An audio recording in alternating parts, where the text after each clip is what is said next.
Going to the gym can be discouraging, especially if you're putting in the work but barely seeing changes. But with Tonal, you can actually see your progress with every workout. Tonal provides the convenience of a full gym and the expertise of a personal trainer anytime at home with one sleek system. Designed to reduce your mental load, Tonal is the ultimate strength training system, helping you focus less on workout planning and more on getting results. No more second-guessing your technique. Tonal gives you real-time coaching cues to dial in your form and help you lift safely and effectively. After a quick assessment, Tonal sets the optimal weight for every move and adjusts in 1-pound increments as you get stronger, so you're always challenged. Tonal lets you choose from a variety of expert-led workouts, from strength to aero hit to yoga and mobility, to keep you coming back for more. For a limited time, go to Tonal.com to get $500 off your Tonal purchase, plus a free 4-year warranty. That's Tonal.com for $500 off, plus a free 4-year warranty. Tonal.com.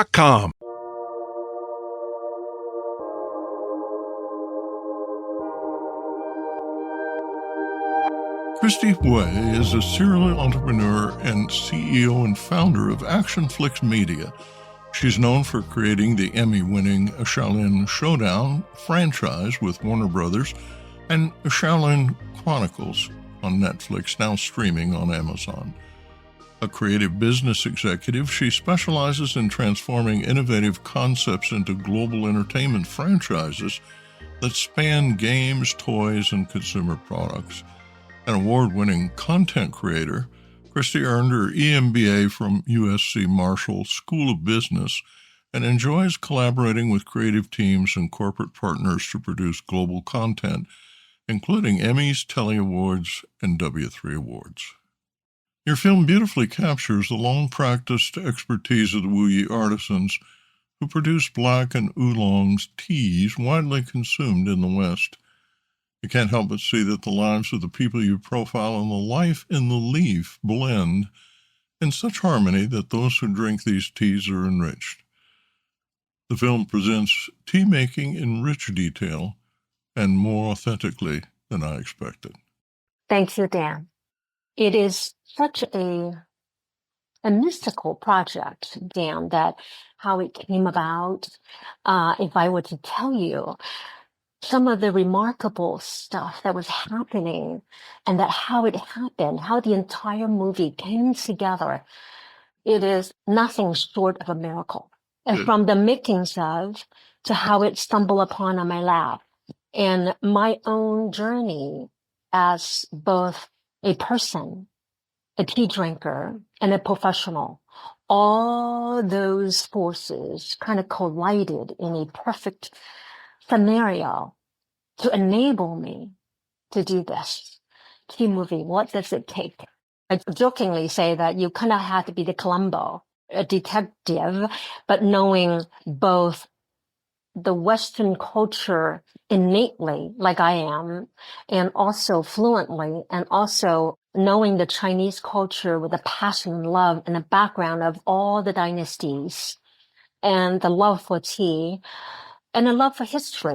If I did not have the love for history, it wouldn't have come out the way it is. And I would have given up because this whole tea movie was supposedly a 30-minute film. And then it turned into 90. I thought it was going to be 6 months because I knew tea turned into 90 because when I was in the midst of it, like I said, this is a 7-year project from inception to distribution. It's 7 years. And in the makings of it took 5 years. 5 years. I was just looking at the rough cuts. COVID both hurt us and helps us. Mm-hmm. Mm-hmm. When we finally finish this cut, and you would appreciate this, it is timeline number 81, rounds of addition. Why don't we just go and finish it? Why don't we just turn it in?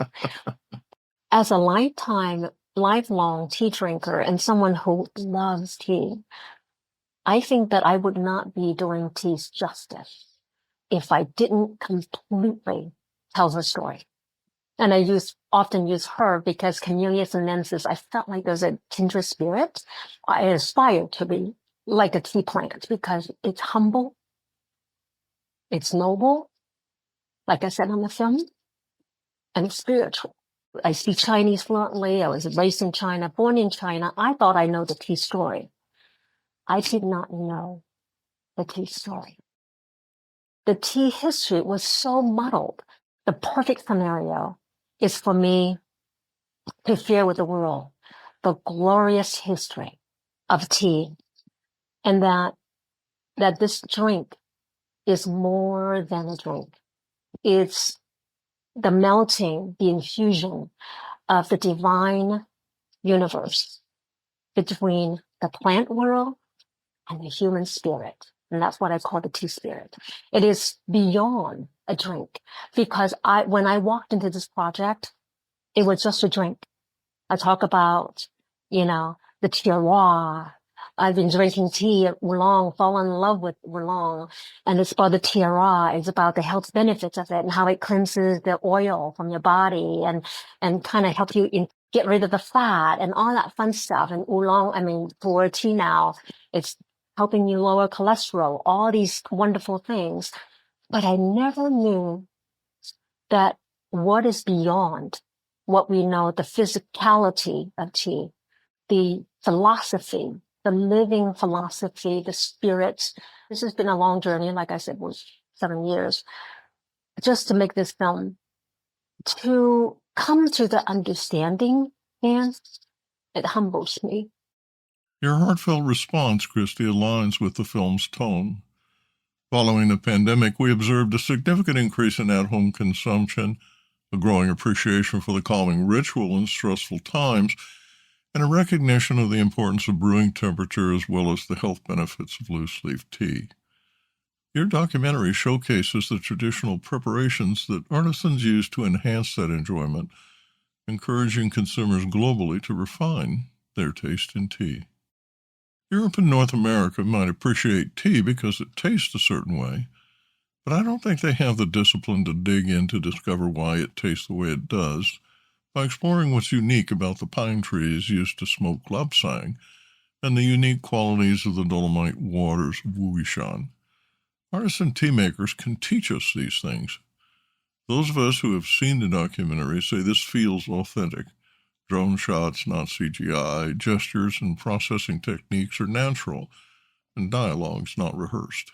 You were right, but everything has yin and yang. And with the technology, a lot of things get detached, including our own spirits and our own way of life, and the way we look at things, the way we treat each other, the relationship with ourselves, with the way we work, with the way we talk, we collaborate. So I think this is why sometimes when I showed this film in China, they were absolutely gluing onto the TV, because I would tell you one thing really, really surprising, Dan. In China, they know their own Zen ritual, the beginning of it, blah, blah, blah, but they did not even know how spiritual it was, the beginning, because it's just like in France, tea, wine, the monks made wine first inside the monastery. That's how it was, the spiritual path, and it was the work that it's a God-given work, right? So you have that, and that's why I often said that there's a parallel between that and tea. Tea in China grew out of the monastery. It was the monks' drink because they had to stay awake. And so in order to make tea, and it was a spiritual journey, that you have to put your best, your essence into it. Just like the French monks made their wine, they had to put their essence into it. There was no shortcut. There's absolutely no shortcut. There's no AI. There's nothing. There's no social media. There's no influencers. There's just you and this plant.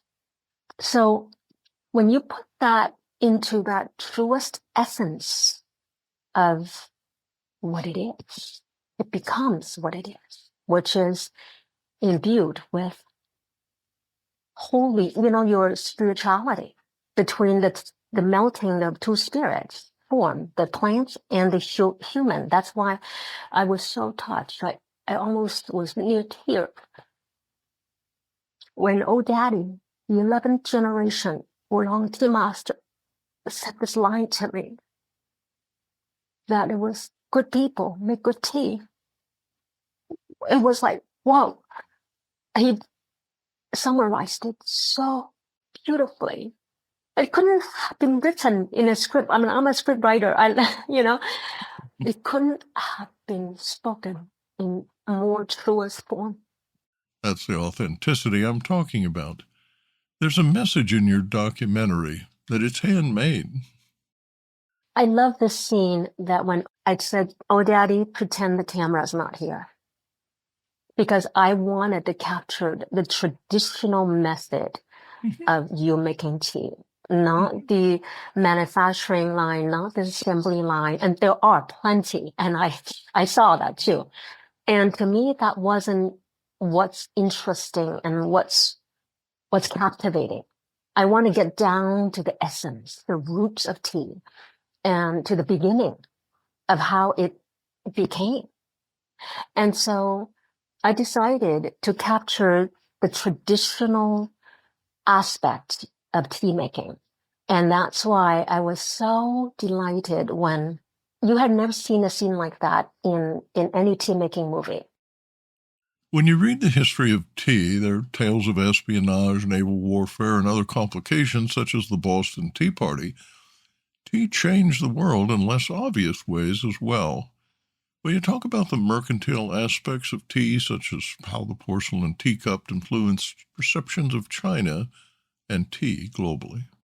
The Chinese people are tradesmen. They are very savvy business people. They respond to the market demand really, really quickly, very entrepreneurial, especially back in the 1700s when you are having the Canton, Guangzhou ports as the only ports that's open to the Westerners. So I'm a Canton girl.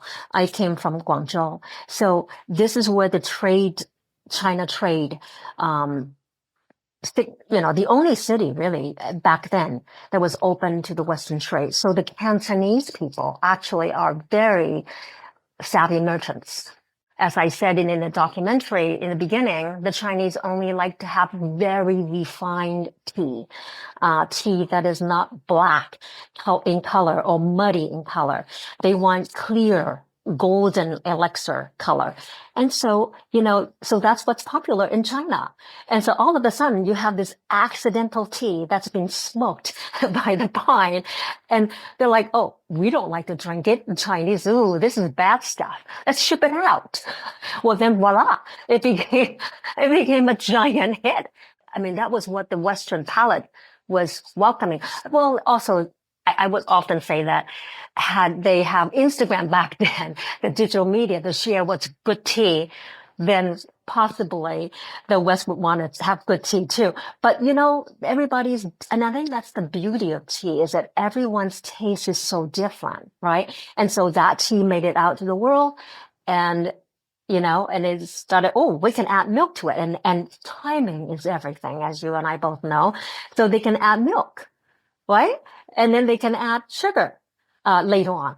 But that's what it is that the Chinese never had the habit of drinking tea with milk. So therefore, to our palate, the lighter the tea, those clear tea, it fits our lifestyle and our entire dietary makeup.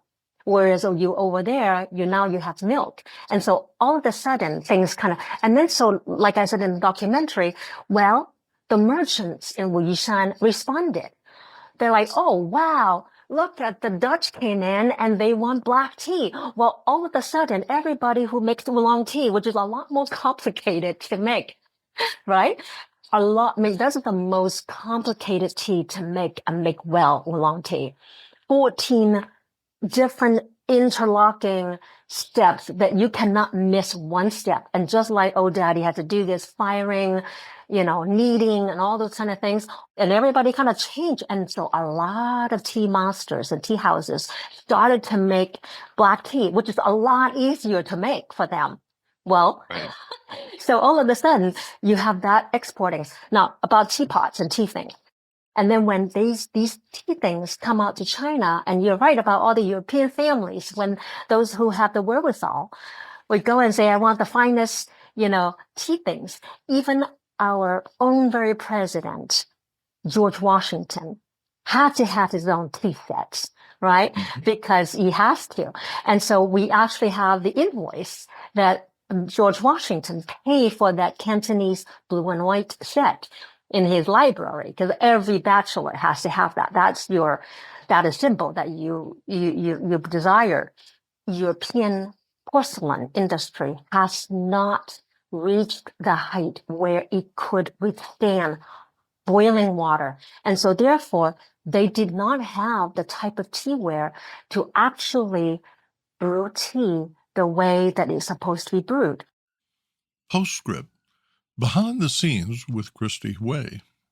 I went back to China 5 times to film. And every time I went back there, and because I came back and I thought I have everything, and then I did more research and said, I missed this and this. In Wuyishan, drone shots were prohibited.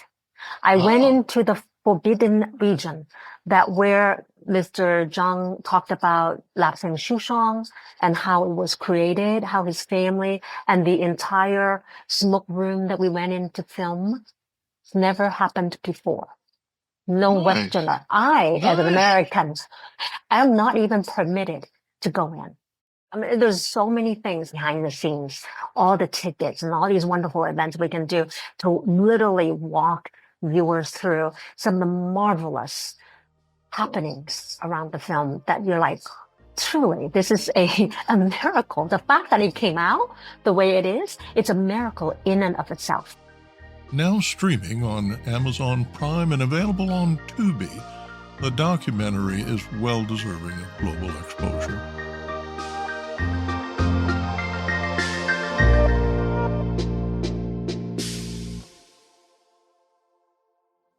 If you're looking for legit ways to make extra money, you've got to check out The Side Hustle Show. With hundreds of actionable episodes to choose from, you'll learn what's working now from real people making real money, like the Utah mom who built a 6-figure business playing video games, or the guy earning $3,000 a month renting out mobility scooters. Online or offline, from Amazon to your own hometown, from YouTube to vending machines, The Side Hustle Show has you and your wallet covered. Subscribe to The Side Hustle Show wherever you're listening to this podcast and increase your earning power today. Produced by Audavita Studios. Connect your voice to the world.